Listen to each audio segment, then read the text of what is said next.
How's it going, everybody?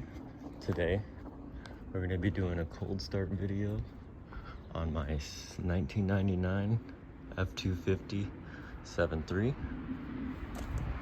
She has not been plugged in, so let's go ahead and see how she does. She hasn't been started in about 2 days. 4:41 on the clock.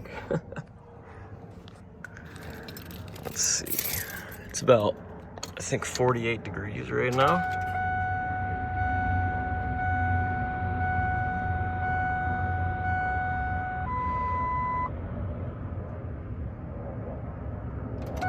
We'll give her one more go, just to be safe here.